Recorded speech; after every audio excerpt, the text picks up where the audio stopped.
옆에 계신 분과 두 분씩 기도하시면서 말씀 나누겠습니다. 아멘.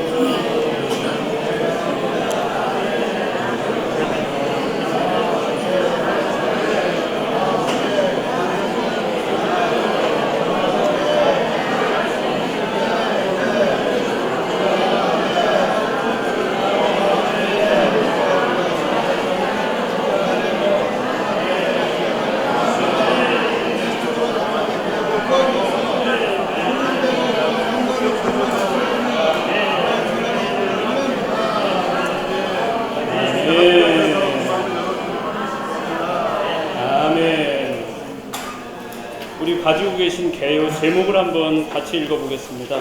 성령의 일, 아멘. 성령의 일, 구원의 적용, 아멘. 아멘. 구원의 적용입니다. 이번에는 저희가 읽는 말씀은 삼일 하나님의 이러한 역사 안에서 성령의 일을 누리고 있습니다. 먼저 우리는 사람의 상태는 하나님 앞에서 길이 없고 철저하게 구원이 필요한 상태라는 걸 보았고, 하나님의 사랑은 하나님의 구원의 근원입니다. 또 그리스도의 구속을 통해서 이 구원이 성취되었습니다. 그 다음에 이제 이러한 주님의 행하신 일을 성령께서 우리에게 적용하십니다. 주님을 찬양합니다.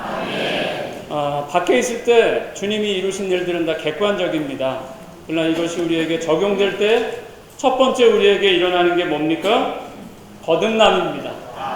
아멘. 그 로마 숫자 1번, 2번, 3번, 4번을 한번 읽어보겠습니다. 첫 번째, 거듭남. 믿는 이들이 생명을 얻도록.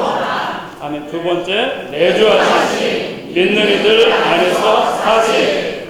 3번, 외적 충일. 믿는 이들을 위해 임하심. 네 번째, 영적인 영광. 믿는 이들에게 은사를 나누어 줌. 아멘. 지난번에 전반부에 교통을 했고요. 이번에 내주하심 부분에서 내주하시는 성령에 대한 믿는 이들의 책임. 저는 이 부분을 좀 누렸습니다. 우리가 어떤 사람이나 어떤 사회나 관계를 가지면 서로 주의해야 할 것들이 있습니다. 서로의 관계 사이에서 어떠해야 하는 거죠. 근데 여기에 보시면 두 가지, 하지 말아야 할 것 두 가지를 제시했습니다. 그 다음에 해야 할 것 네 가지가 있습니다. 저는 이 말씀을 읽을 때 이 말씀이 좀 메아리처럼 우리 속에서 계속 끝없이 우리를 일깨워줬으면 좋겠다, 좀 이런 느낌이 있었습니다. 우리 데살로니가 전서 5장 19절 말씀, 하지 말아야 할 것 가운데 하나입니다. 끄지 마십시오. 이 말씀을 한번 먹어볼까요? 우리 속에 메아리가 남도록 먹어야 됩니다. 그 영을 끄지 마십시오. 그 영을 끄지 마십시오. 그 영을 끄지 마십시오. 아멘. 끄지 마십시오. 오, 끄지 마십시오. 그 영을 끄지 마십시오. 아멘. 두 번째, 하지 말아야 할 것 두 번째입니다. 하나님의 성령을 슬프시게 하지 마십시오. 여기까지. 하나님의 성령을 슬프시게 하지 마십시오. 하나님의 성령을 슬프시게 하지 마십시오. 하나님의 성령을 슬프시게 하지 마십시오.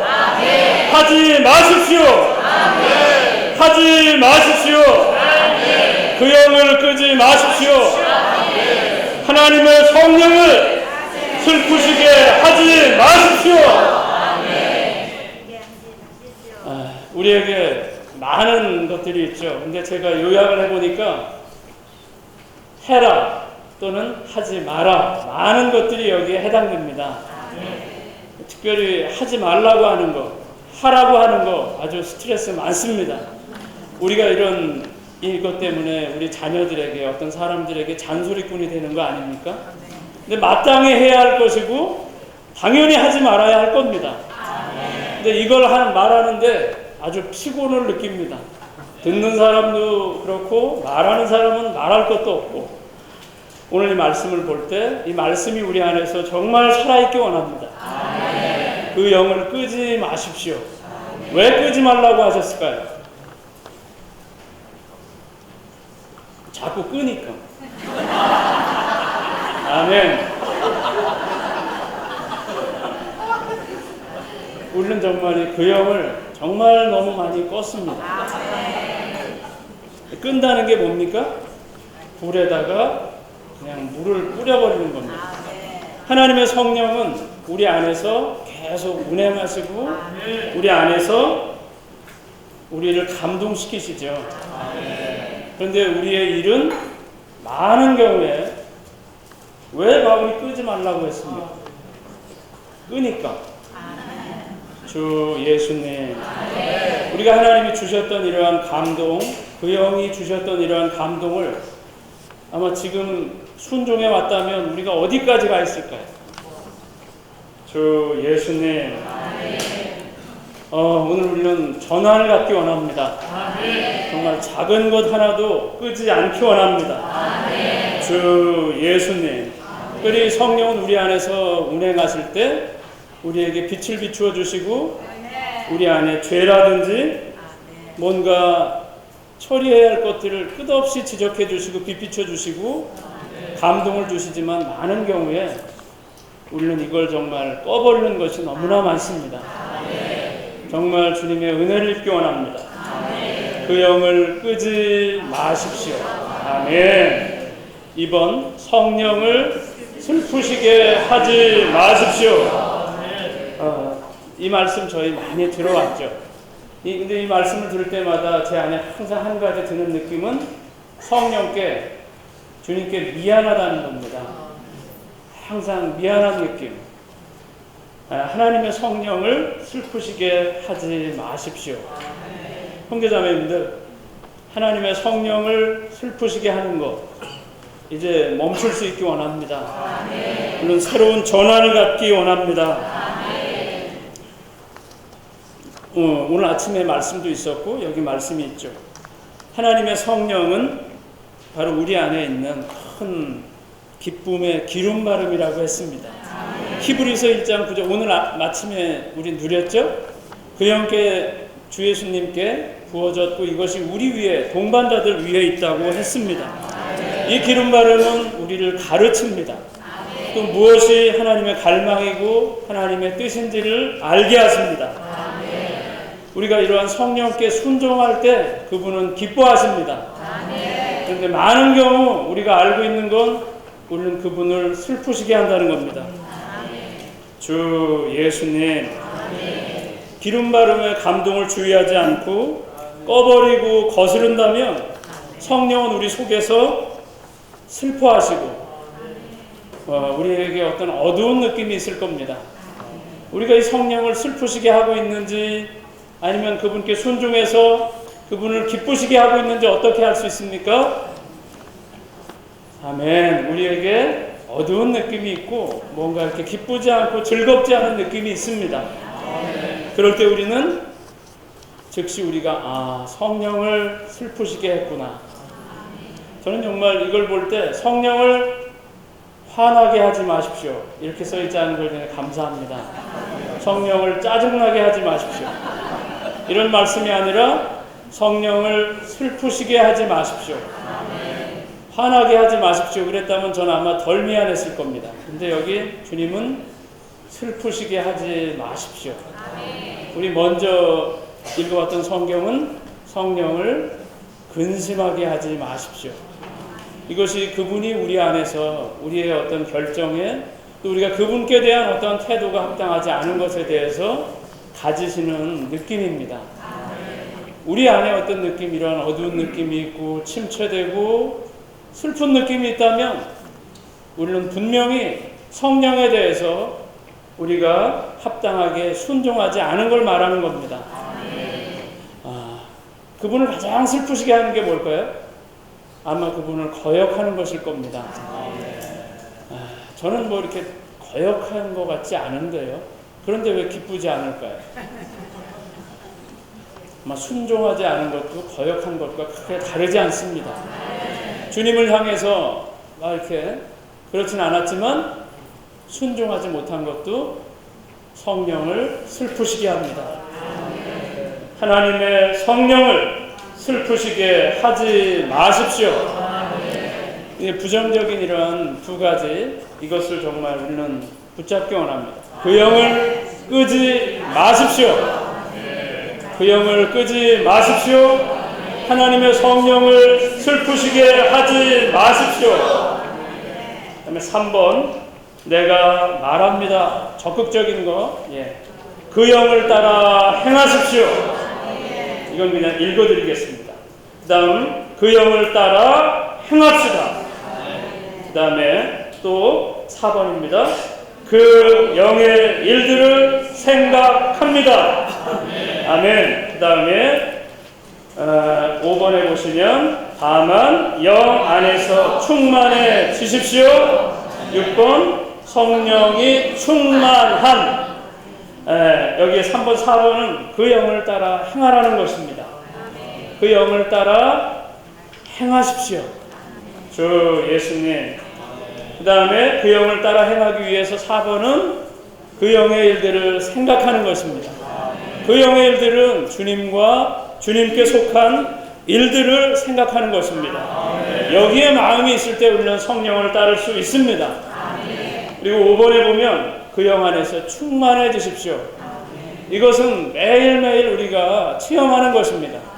그런데 6번에 볼 때 성령이 충만하다고 했습니다. 5번에서 이것은 영 안에서 충만해지십시오라는 말은 거기 보시면 원문은 뭡니까? 채워지십시오. 그 다음에 충만하였다. 이것은 채워졌다. 이러한 일이 우리에게 있어야 합니다. 그런데 6번에 보시면 믿음과 성령이 충만한 사람. 여기에서 이 충만하다는 것은 바로 앞에서 채워진 이러한 상태를 우리가 계속 유지하는 것입니다. 여기에 참고구절로 주어진 사도행전 6장 이 말씀은 뭡니까? 예루살렘 교회에 어떤 봉사에 필요가 있었습니다.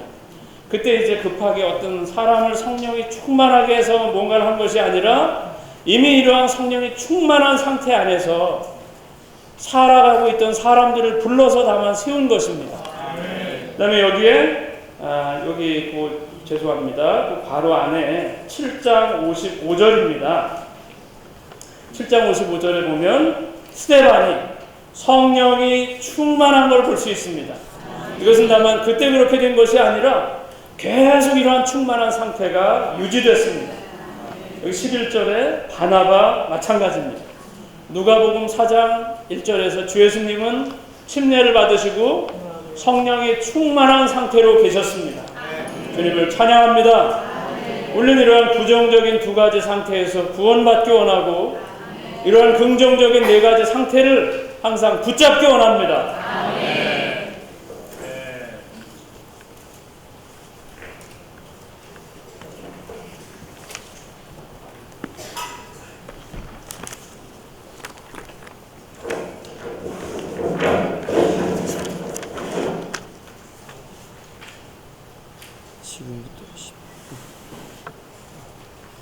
주님 감사합니다.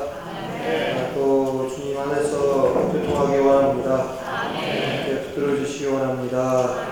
이 시간을 그 영으로 충만케 하시기 원합니다. 주 예수님. 방금 우리 형제님께서 성령의 내주하심에 그 믿는 이들이 가져야 할 책임에 대해서 말씀하셨습니다. 1번, 2번이 이렇게 한 짝이 돼요. 우리가 성령을 자꾸 끄게 되면 성령을 근심하게 됩니다.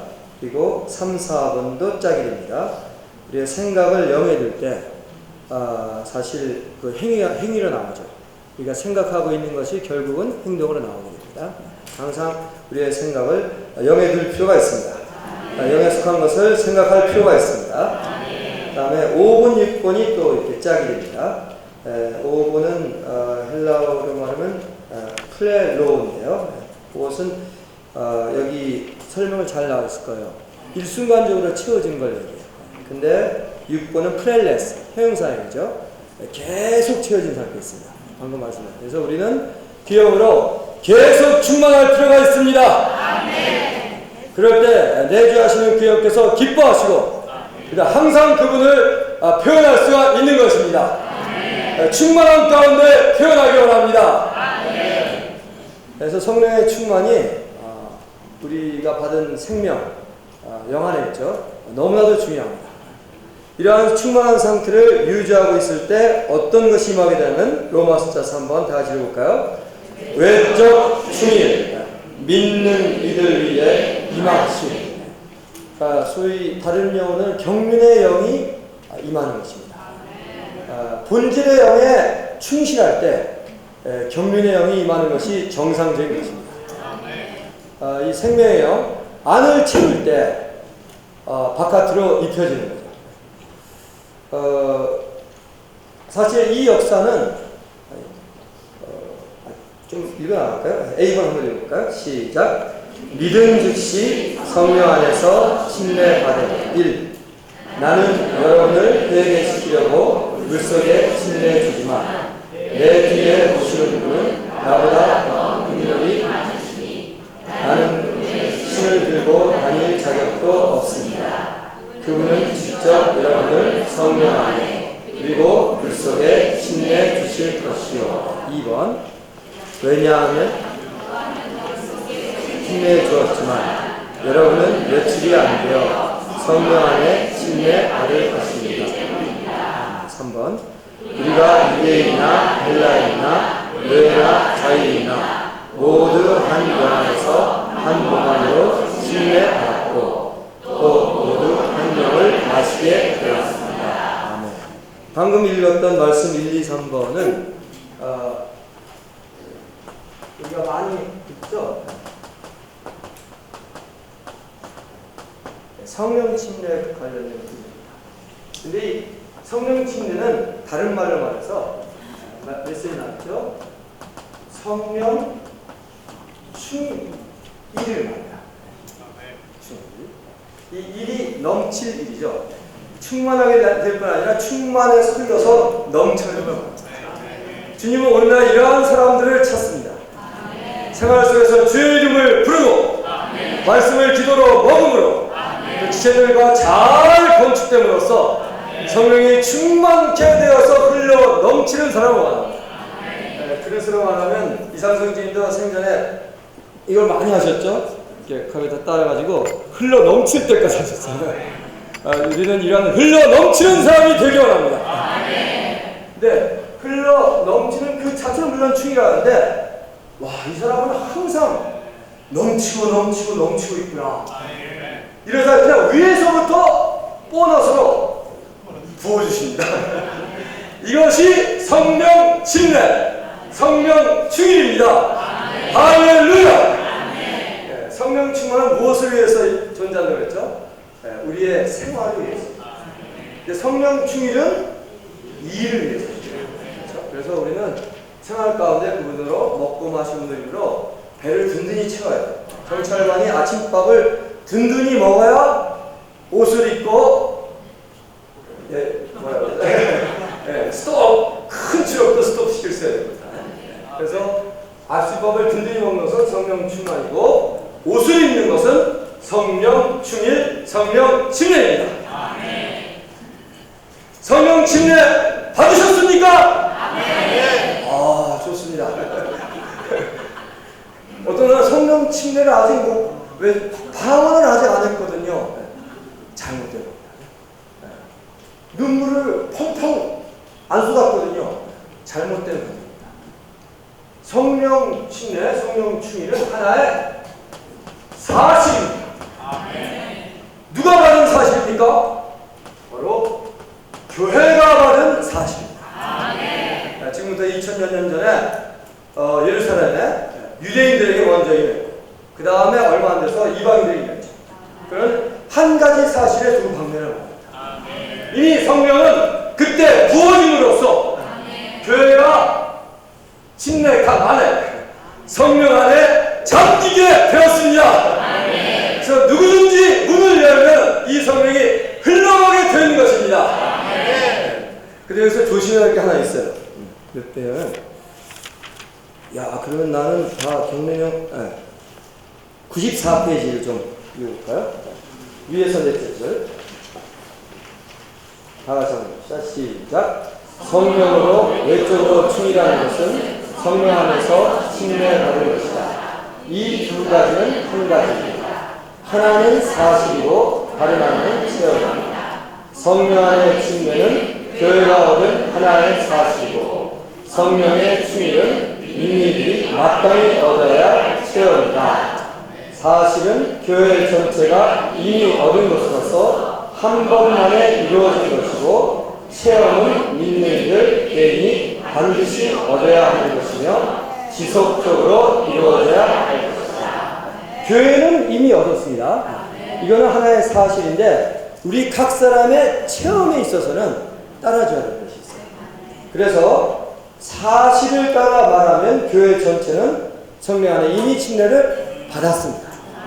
그러나 체험으로 말하면 성령으로 충일된 민니들이 아직 많지 않답니다. 이걸 시인합니까? 물론 성령의 충일을 거의 다 한 번쯤은 체험했을 거예요. 근데 주님은 한 번 가지고 만족하지 않았어요. 여러 번 수도 없이 해야 주님의 일을 감당할 수가 있습니다. 그래서 권면합니다. 성령 충일은 마치 큰 어항의 물 속에 콜라병 있죠? 콜라병이 잠긴 것 같습니다. 콜라병이 잘 잠기려면 어떻게 하면 되죠? 뚜껑을 열어야 돼요. 뚜껑을 닫은 채로 잠기지만 올라옵니다. 그렇죠? 이게 그래서 먼저 그 안을 조금만 채우는 것이 아니라 반만 채우는 것이 아니라 그냥 아예 침을 해서 보글보글 올라오죠. 이게 이제 회개하는 소리, 기도하는 소리입니다. 그래서 주님을 충만히 채워야 이 어항의 물과 하나 됩니다. 이것이 성령의 충만과 충일의 겁니다. 안팎으로 물이 충만하기 원합니다. 심호흡을 한번 크게 하면서 주님의 이름을 불러보세요. 오, 주 예수님! 아멘. 바깥에도 공기가 있죠? 여러분이 크게 주의 이름을 부르면 여러분 허파에도 공기가 들어갑니다. 안팎으로 충만 충일될 때 그 사람은 주님과 완전히 하나 됨으로써 성령 침례, 성령 충의 실제를 매일같이 누릴 수 있습니다. 할렐루야! 자, 그러면 나머지 한번 읽어볼까요? 외적으로 시작. 외적으로 성령으로 충일되 1. 그러나 그들이 성령으로 모두 충일되었고 그 영께서 그들에게 말하게 하시는 것에 따라 각가지 다른 언어들로 말하기 시작하였다. 2번. 그러나 성령께서 여러분 위에 임하시면 여러분이 능력을 받아 예루살렘과 온 유대와 사마리아에서 그리고 땅끝까지 이르러 내 증인이 될 것입니다. 3번. 보십시오. 내 아버지께서 약속하신 것을 내가 여러분에게 보낼 것이니 여러분은 높은 데에서 오는 능력을 입을 때까지 이 섬에 머물러 것입니다. 네, 특별히 2번에 주목해 주시기 바랍니다. 성령이 충만하게 격려 내용이죠. 먼저 능력을 받게 되고 결국 그 능력을 뭐에다 씁니까? 네, 그분을 땅끝까지 전하는 증인이 되라고 쓰는 겁니다. 네, 성령의 충만과 충의를 받지 않고서는 담대하게 복음을 전할 수 없어요. 야탑동에서 복음 전하는 사람들 정말 성령으로 충일되기 원합니다. 복음을 할 때 벌거벗어 떨리고 찬송이 사람들 앞에 안 나오는 것은 아직 충일이 덜 됐다는 거예요. 예루살렘에 유할 필요가 있습니다. 1분 남았네요. 자, 마지막 읽고 마치죠. 시작. 영적인 영감 민니들에게 은사를 나누어 준 1. 그러나 은사는 여러 가지지만 그 영은 한 분이십니다. 각 사람에게 그 영께서 나타나시는 것은 사람들을 유익을 얻도록 하려는 것입니다. 3번. 그러므로 내가 여러분에게 알려드립니다. 하나님의 영에서 말하는 사람은 아무도 예수님을 저주를 받으실 성령 안에 있지 않고는 아무도 예수님을 주님이라 할 수 없습니다. 그래서 마지막 30초에 걸쳐서 마무리하겠습니다. 이 성령의 내적인 부분과 이 외적인 것이 균형 잡혀야 돼요. 거듭나고 내주하신 힘을 충만히 누릴 뿐 아니라 외적인 충일과 또 은사, 영적인 영감을 얻어야 됩니다. 그래서 안팎으로 균형 잡혀야 만족스러운 합당한 그리스도인의 삶을 살 수 있습니다. 그런데 많은 경우 이렇게 빗나가는 경우도 있거든요. 이제 은사를 너무 간구하고 외적인 가는데 빗나가지 않는 비결이 여기 있습니다. 그 사람이 빗나갔는가 안 빗나가는 무엇을 할 수 있습니까? 맨 마지막 한마디 해볼까요? 굵은 글씨만 시작. 성령 안에 있지 않고는 아무도 예수님을 주님이십니다 라고 할 수 없습니다. 좀 더 짧게 하면 주 예수여 라고 할 수 없다는 것입니다. 매 순간 주님의 이름을 부름으로 우리가 어떤 은사방문이나 외적 방문에 빗나가지 않는 자가 되기를 간절히 부탁드리겠습니다. 주님의 이름을 부르고 마치도록 하죠. 오 주 예수님, 오 주 예수님.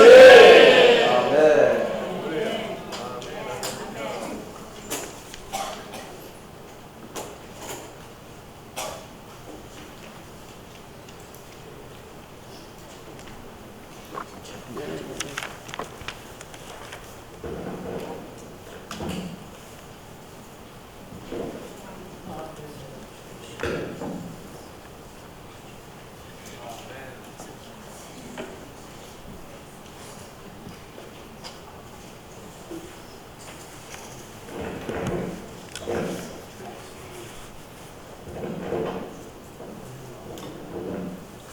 할렐루야. 아멘.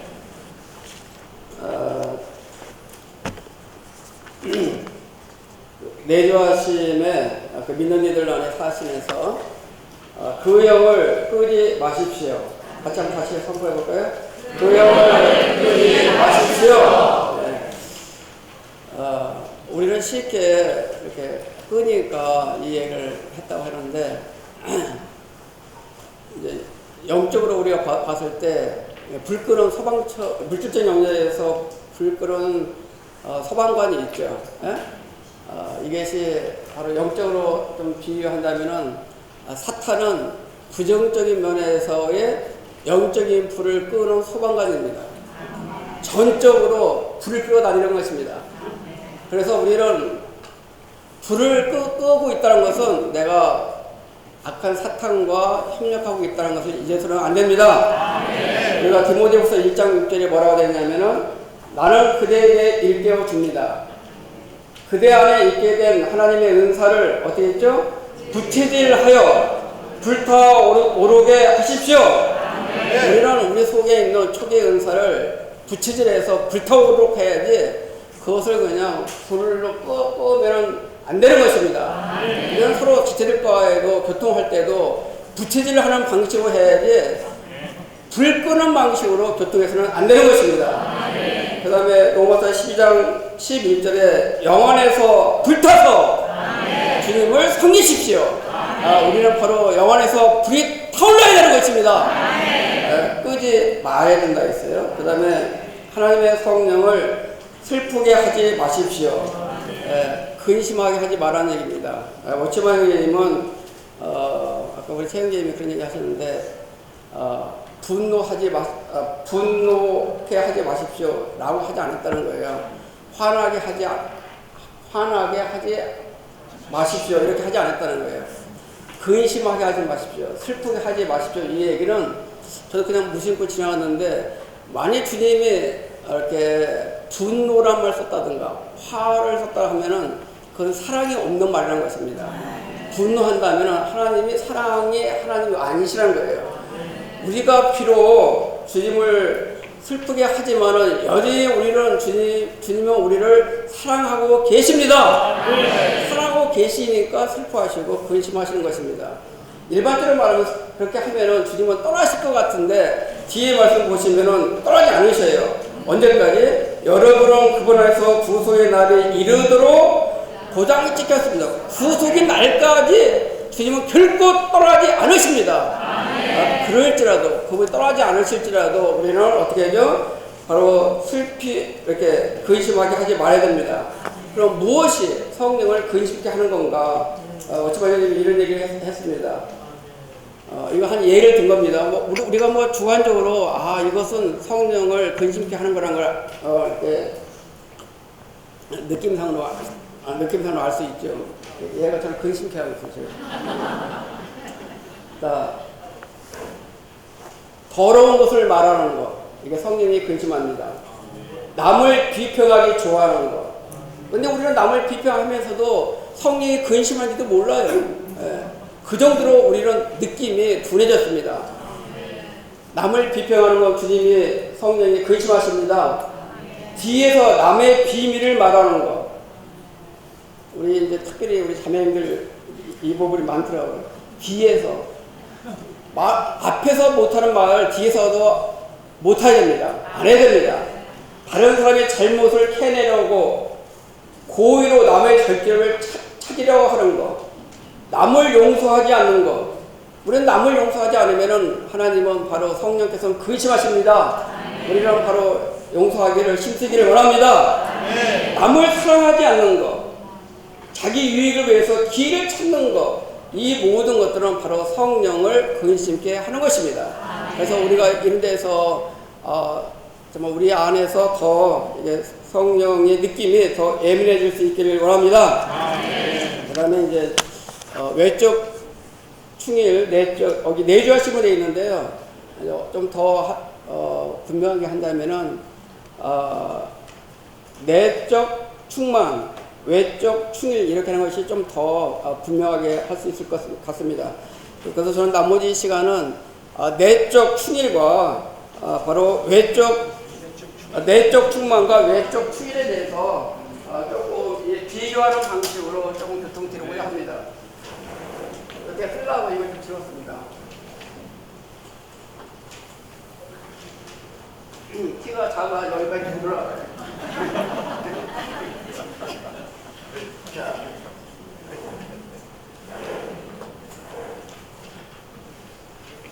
자, 이쪽이 내적 충만입니다. 여기가 바로 외적 충이래요. 한 성령인데 두 성령이 있는 거 아닙니다. 뭐 내적 충만을 위한 성령, 또 외적 충만을 위한 성령이 있는 것이 아니라 바로 한 성령의 두 방면을 얘기하고 있는 것입니다.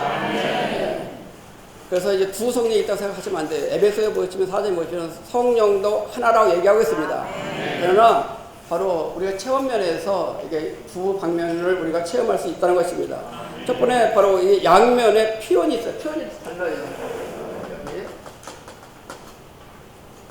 피원이 다른데 내적 충만을 우리가 헬라어를 한다면은 플레로라고 했습니다. 플레로. 그 다음에 이것은 플레토라고 되어 있습니다.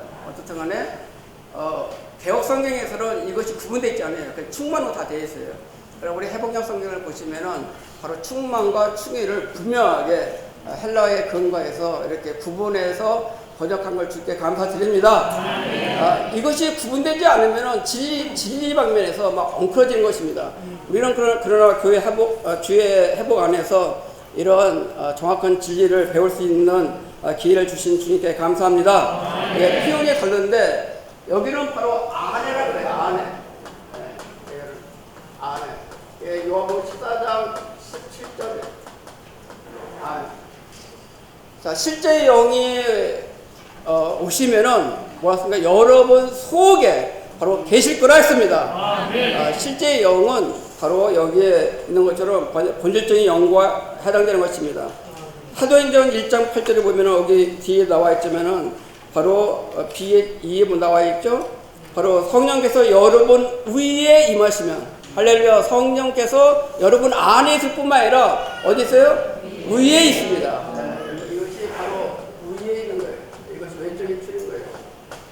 사도행전 1장 8절에 요한복음 14장에서 바로 14장에서 지난 시간에 우리 권영재님께서 하셨죠. 주님께서 실제 영이 오실 것을 바로 주님이 보혜사를 약속하셨어요. 주님이 보혜사를 약속하신 것은 내적 축복일까요? 내적 충만일까요? 자, 이거 한번 볼게요. 이거 1번이라고 하고 이거 2번이라고 하면 주님이 보혜사를 보내시겠다고 하는 것이 1번인가 2번인가요? 1번. 아, 예, 역시 선다형은 강하셔. 바로 주님이 또 다른 보혜사를 또 다른 보혜사를 보내주셨다는 것은 바로 이 부분 내적 충만을 얘기하는 것입니다. 이해하겠죠? 그러면 이것이 또 다른 보혜사를 하는 것이 보내주셨다고 한 것이 하나의 약속이에요. 이거 주님이 약속하셨어요. 그러나 아버지께서 또 하는 약속하신 게 있어요. 이것이 바로 여기 우리 말씀 나눠드리는 것처럼 누가복음 24장 49절에 보시면은 보십시오. 내 아버지께서 약속하신 것을 아들이 약속하신 것은 또 다른 보혜사지만은 그분은 십자가에 죽으시기 전에 바로 약속하셨어요. 근데 아버지께서는 바로 주님이 승천하시 직전에 바로 또 약속하셨어요. 그 약속하신 것이 바로 뭐라 했습니까? 여기에 높은 데서 오는 능력을 입히울 때까지 이 성에 머물러 있으라고 약속하셨습니다. 네, 이것은 바로 아버지께서 약속했어요.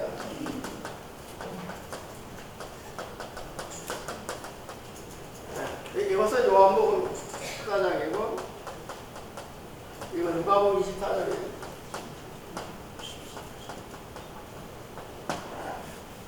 그러니까 외적 축일에 대한 노선은 바로 누가복음 노선입니다. 그래서 누가복음 24장이 언급했을 뿐만 아니라 사도행전도 누가가 썼죠. 그래서 사도행전이 강조하는 것들이 대부분은 바로 외적 충의를 많이 강조하고 있습니다. 그러나 사도행전 이후에 나머지 있는 22개 서신은 외적 충의에 대해서 그렇게 강조하지 않아요. 다 내적 충만을 강조하고 있습니다.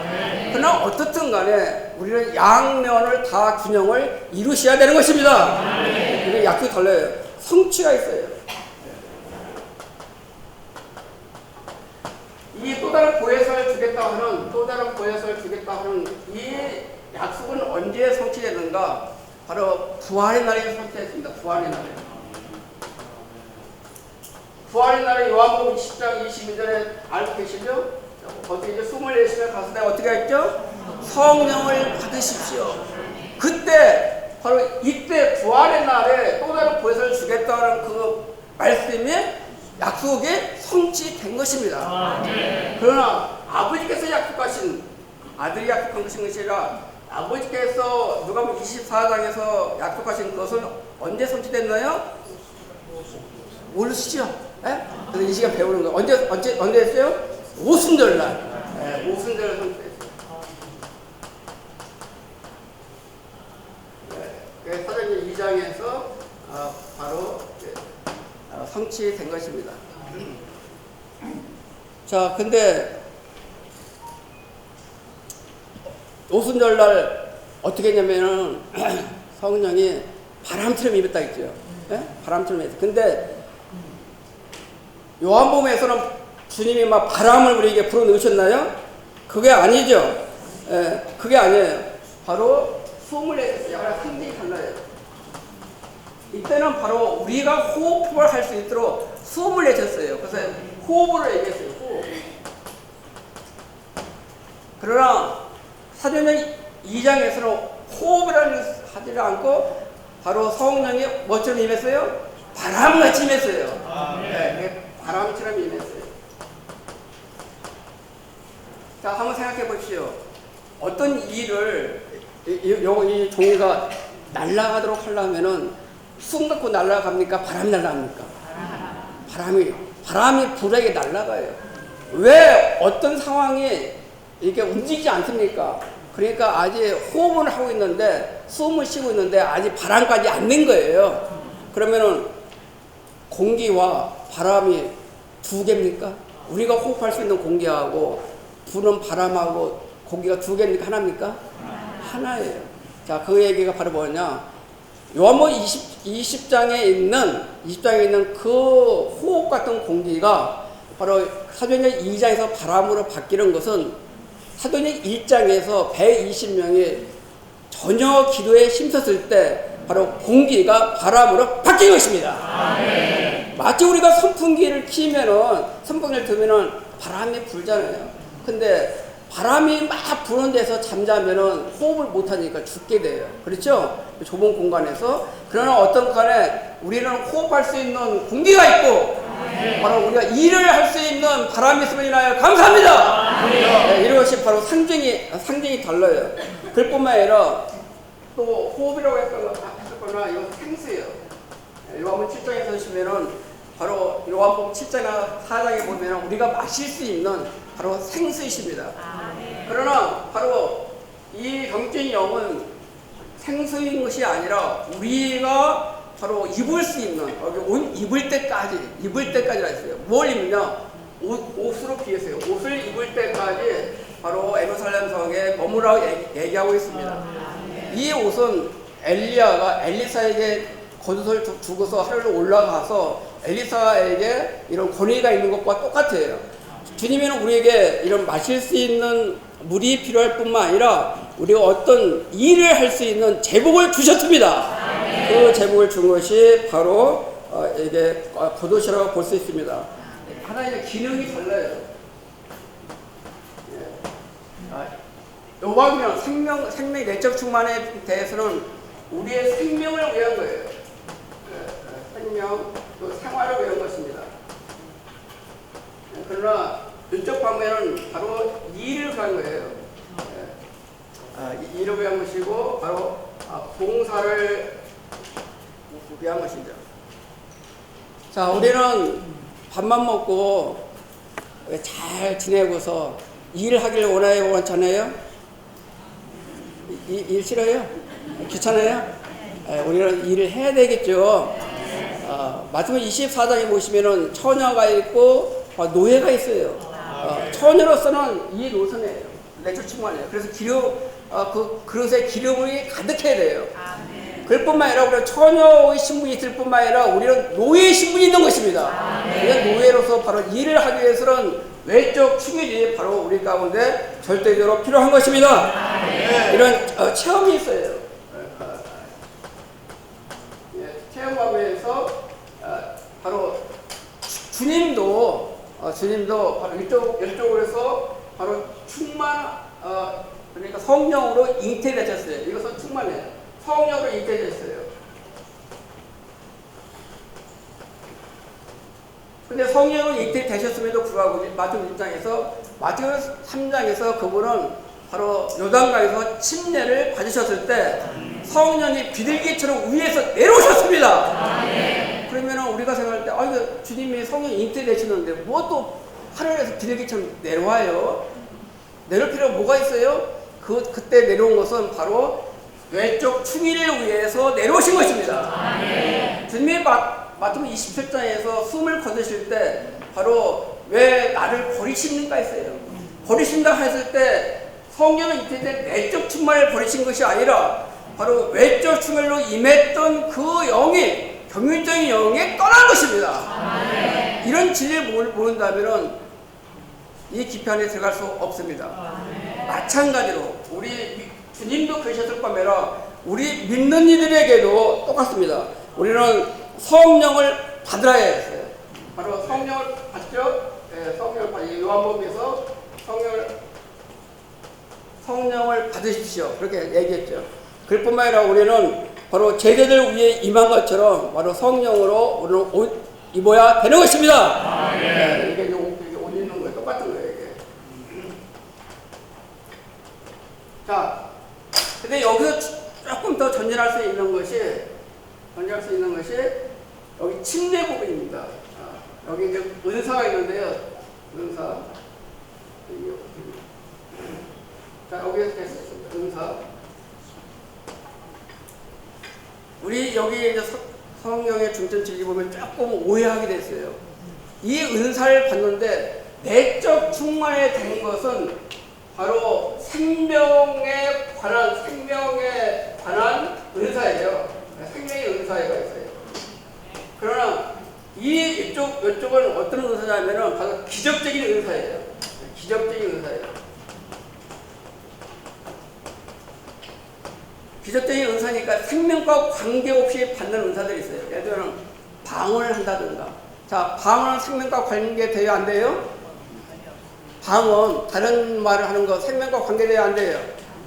모르겠어요. 그러면 얘기해 줄게요. 당나귀가 민수기에서 사람 말을 했네? 사람 말을 했으면 사람 말을 했으니까 사람인가요? 사람 말을 했다가 사람 된 것이 아니고 바로 그건 원숭이가 사람 말을 했어도 사람의 생명과 전혀 관계가 없는 것입니다. 그러니까 다른 언어를 했다 해서 바로 내적 충만을 받은 것이 아니에요. 그것은 전적으로 바로 외적 축일과 관계되는 것입니다. 병 고치는 은사가 있어요. 병 고치는 은사는 바로 어디에 속할까요? 외적 충인가요? 내적 충만인가요? 그냥 되게 잘하세요. 그런 거예요. 그 다음에 바로 어떤 특별한 기적을 행하는 거. 기적을 행하는 거 내적 충만이에요? 외적 충이래요?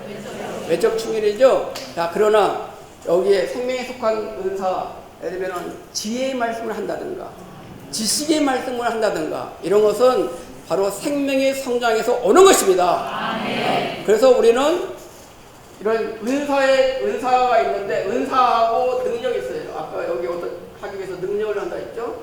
네, 능력. 네, 이것만 하고 끝내겠습니다. 능력과 은사의 관계는 능력은 힘과 관계되어 있어요. 그러나 은사는 기술과 관계됐다 했어요. 한 예를 들면 자동차를 운전할 때 힘과 관계된 것은 휘발유예요. 아무리 우리가 자동차를 타고 싶어도 힘이 에너지가 공급되지 않으면 자동차 꼼짝 안 해요. 그때 필요한 것이 뭐예요? 주유소 가서 휘발유 넣는 거예요. 휘발유를 만땅 채우는 것은 여기 외적 충격과 관계됐어요. 그러나 운전 면허증이 없는 사람이 그 차를 운전하면 큰일 나요. 그래서 운전 면허증을 갖고 운전할 수 있는 기술을 얻는 것이 뭐예요? 바로 은사인 것입니다. 그렇기 때문에 이 은사는 바로 그리스도의 몸을 위해서 생명을 위해서 유용하게 사용돼야 되는 것입니다. 이런 외적 은사는 능력은 생명은 아니지만 생명을 위해야 되는 것입니다. 우리가 교회 역사 가운데 잘못된 점이 뭐가 있냐면은 바로 은사들이 기적적인 은사들이 생명을 위하지 않고 바로 다른 데로 빠졌기 때문에 어려움이 있게 된 것입니다. 우리는 교회 안에서 어느 하나도 소홀히 할 수 없습니다. 마치 제가 두 발로 서 있는 것 같이 우리는 성령도 내적 충만과 외적 충일이 가득하기를 원합니다. 아멘. 찬송 206장 읽어보시겠습니다.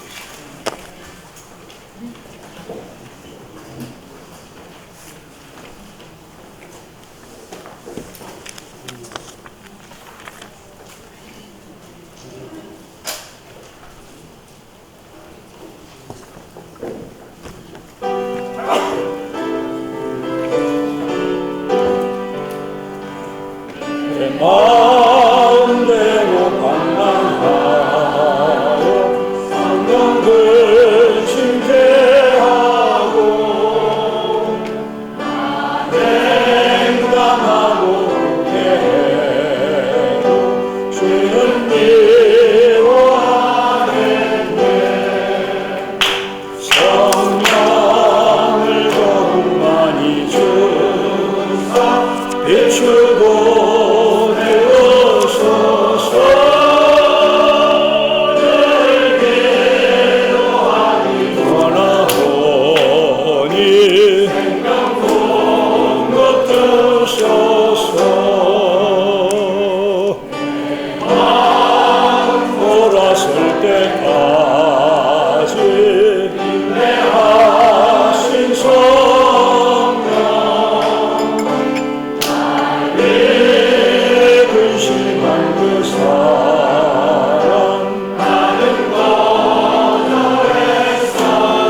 난 주의 사랑하신 가지 사랑하지 못하나 내 손에 맘을 붙이면 나도 불타게 되니 성령을 더욱 많이 주사 비추고 태우소서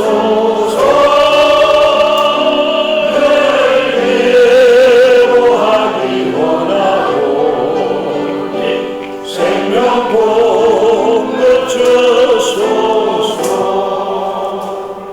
92쪽의 밑에 부분을 한번 보시겠습니다. 그러므로 3분의 2쯤에 있죠. 그러므로 믿음으로 생명을 받아 교회의 일부분이 된 믿는 이는 교회가 이미 얻은 성령 침례에 참여하는 것이다. 이것은 마치 돈을 벌어 부자가 된 사람에게 한 자녀가 태어나자마자 그 자녀가 그 가정에 참여하고 아버지의 재산에 참여하는 것과 같다. 부자의 자녀가 아버지가 이미 얻은 재산을 누릴 수 있듯이 믿는 이들도 교회가 이미 얻은 성령 침례를 받을 수 있다. 요즘은 이제 그 신용카드라는 게 있죠. 저도 신용카드가 몇 장이 있는데 우리는 다 신용카드를 쓸 때 자기의 그 통장의 잔액을 고려하면서 결제할 것을 고려하면서 씁니다. 그러나 조금 생각을 좀 바꿔보면 빌 게이츠의 아들은 아마 그런 생각을 별로 안 할 것 같아요. 왜냐하면 너무나 재산이 많으니까. 너무나 헤아릴 수 없는, 오늘 그 아침 봉에는 우리는 다 억만장자와 뭐라고 그랬죠? 동반자라고 그랬어요. 억만장자의 동반자. 억만장자인 동반자들이다. 근데 사실은 우리가 억만장자 같이 사느냐? 우리 그리스도인의 삶에 정말 중요한 것은 하나님이 우리에게 주신 기록된 말씀인 성경을 주의해야 하고 모든 과정을 거쳐서 믿는 이 속에 믿자마자 즉시로 들어온 이 놀라운 삼위일 하나님의 인격이신 성령을 주의해야 합니다. 정말 우리가 받은 이 참여한 성령은 너무너무나 놀라운, 셀 수 없는, 따질 수 없는, 그래서 저는 그냥 억만장자가 아니라 이건 완전 경만장자다. 억 다음에 조고, 조 다음에 경이라고 그러잖아요. 그죠? 근데 그런 느낌이 별로 없어요. 우리 형제님들을 보면 많은 때 얼굴을 보면 억만장자의 아들, 딸이 아니라, 아들이 아니라 너무 하여튼 계산이 많아. 나의 가진 것, 내가 할 것, 이러한 것에 사로잡히기 때문에 우리는 우리의 신분과 우리가 가진 놀라운 영적인 또는 그 모든 것을 포함한 풍성을 누리지 못할 때가 많습니다. 저는 이 말씀을 추구하면서 여기 보면 2장 넘겨보시면 95쪽의 중간에 한번 읽어보시겠습니다.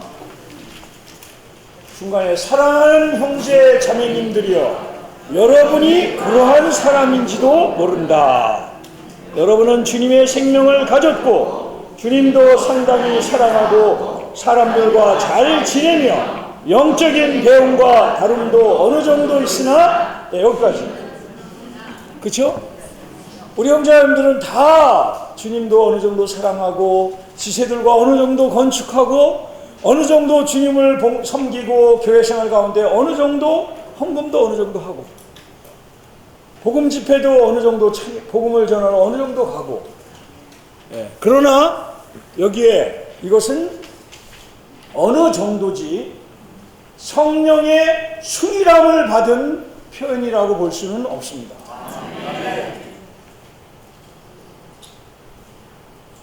어제도 우리 형제님들과 같이 이제 어떤 일을 돌아보러 이렇게 가면서 오늘날 기독교계에서 주로 중시하는 것이 뭐냐면 이쪽입니다.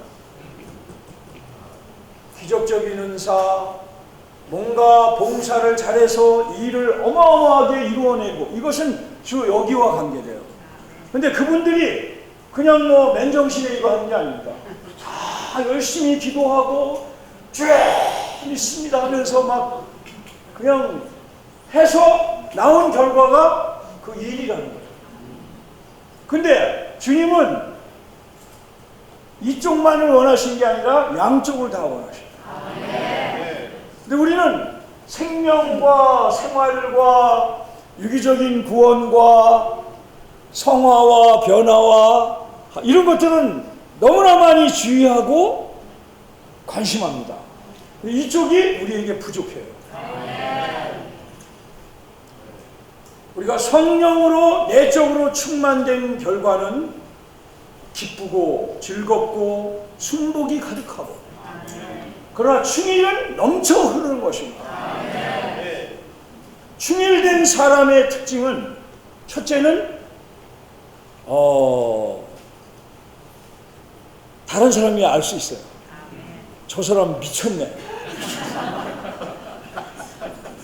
완전 크레이지 러버가 되는 거예요. 우리 형제님들이 화요일과 수요일날 야탐역에 나가시거든요. 나가시기 전에 보면은 충일되시려고 우리 저 신관 1층에서 막 기도를 하시는데, 기도 소리가 얼마나 큰지 막 동네 사람들 막 그걸 뭐라 그러죠? 민원 낼까봐 좀 약간 제가 가슴이 두근거릴 정도로 막 기도를 하십니다. 그건 충일을 위해서 그렇게 기도하는 거죠. 이것이 보편적인 우리의 실행이 되기를 원합니다. 또 한 가지는 제가 서두에 말씀드린 대로 우리 안에 주님을 믿을 때 영접한 하나님, 그리스도, 성령은 인격으로 우리 안에 거하며 살고 계십니다. 그분은 측량할 수 없는 모든 풍성을 다 가지신 분입니다. 우리가 정말 충만과 충의를 체험하는 사람들이라면 그 표현은 지금과는 너무나 많이 다를 겁니다. 가정에서 또는 동역에서 일터에서 우리가 이 충만과 충의를 정말 균형 있게 체험한다면 우리는 지금보다 30배, 최소한 30배